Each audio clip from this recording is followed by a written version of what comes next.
Well, welcome to Mark Jackson's farm. We're just located on the outskirts of Oskaloosa in Mahaska County. And Mark, thank you very much for opening your farm to those who want to learn a little bit more, not just about gardening, but about farming and how we're bridging from gardening to the topic of farming. So maybe set the stage, talk a little bit about your farm. Your roots are here in Mahaska County, aren't they? Yes, thank you. I welcome everyone. Obviously, this is a conversation we're having. It's a journey in agriculture that I cherish for my legacy as a fifth generation farmer that goes back in this county back into the 1850s. We have land that has been in the same family in that legacy since 1890, where my son actually lives. So he has children, his family are grown there, where his great-grandfather built that house. Tremendous amount of pride, and with that comes that conversation of sustainability.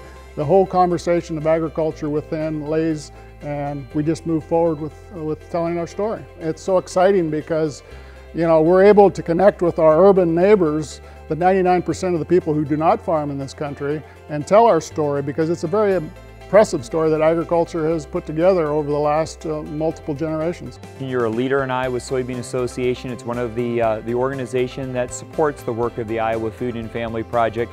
Why is it so important as a soybean farmer that there are initiatives and that you support activities such as this?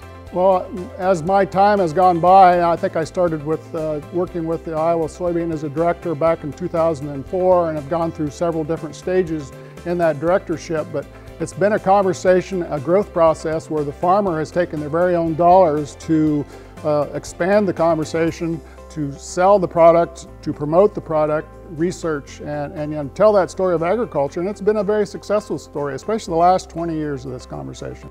So talk to me a little bit about, help people understand just better the soybean itself and the soybean industry in Iowa. So the soybean is an amazing crop. My grandfather used soybeans back in the 1930s and 40s as a second crop when the hail came through and took out his regular corn crop. But since then, in the 60s and the 70s, where we started a global export scenario, we went to the process of selling protein in the form of a soybean. And so, unlike what most people think a soybean is related to is a vegetable, it's actually a protein source, which helps give people protein choices.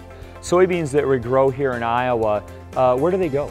So the biggest customer that soybean have actually is livestock. So you have chickens, you have hogs, and the other livestock as well. And aquaculture is actually becoming a big user of soybeans on the backside of this world in Southeast Asia, because of the growth and the need of protein choices. And maybe something that people don't realize is if they open up their refrigerator door, they may see a variety of products that have soybean oil in them.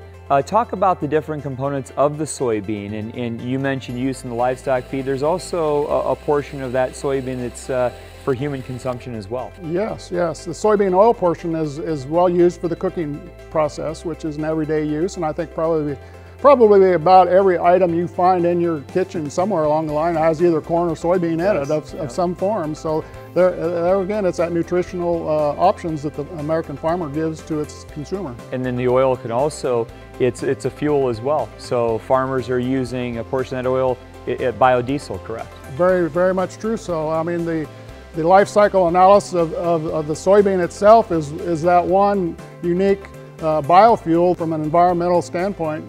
Soy bile is that perfect fuel, if you will.